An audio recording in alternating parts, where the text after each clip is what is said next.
Okay, today we're going to tie a nail knot. Nail knot is used to connect fly line to leader. Typically, in the scenario that you have a loop knot like this, a lot of people will either damage their loop knot, don't feel secure in it, and some sort, and cut it off.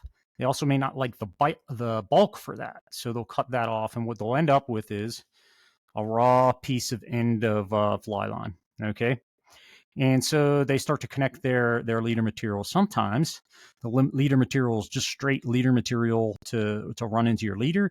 Sometimes it's a piece of leader material with a perfection loop on the end that they can then perform their own loop-to-loop knot. So we're going to first come in. I like to clean up the end of my line, so I'm going to do that. Okay. Then I like to take my leader material, and the key I found is to have a nice long piece of leader to work with. It's cheap. You want to work with a nice piece so that you have room to use it and grab tags, etc. Because the knot can be a little tricky. It's honestly probably my least favorite knot to tie because it can be a little finicky. So what I do is I pull off a nice long piece of leader tag.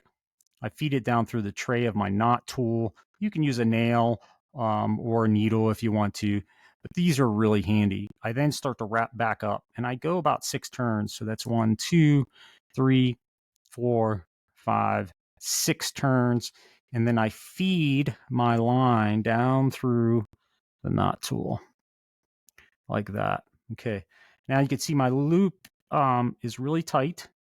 My wraps are really tight, and I'm kind of pulling back on it so it keeps it tight like that.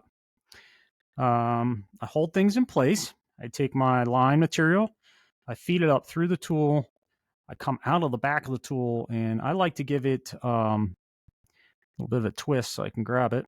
And I like to take my line and fold it back over itself like that so I can hold it in place. So it's pinching on there.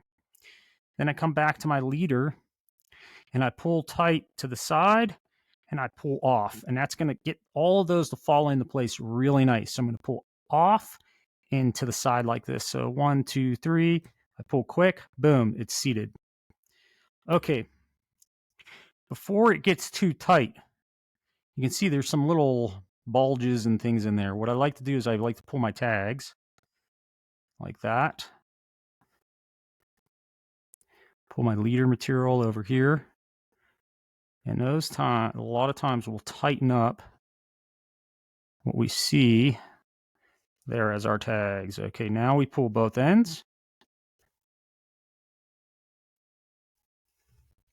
And we are nice and tight. That's it. Our leader is connected. Next, we come in with our nippers and we clip very close. The reason we clip very close is because we don't want any kind of interruption in our line. So we're going to get rid of it as much as we can. So I come in, cut my heavy leader.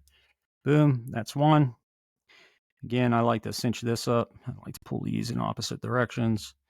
Tug it a little bit, seat it a little bit, make sure it's nice and tight. And then I cut my line.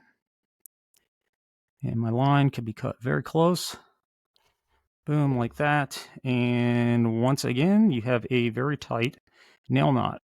No interruption in your fly line as it goes through the guides. It's very, very small. Will never come off. And there you have it. That's a nail knot.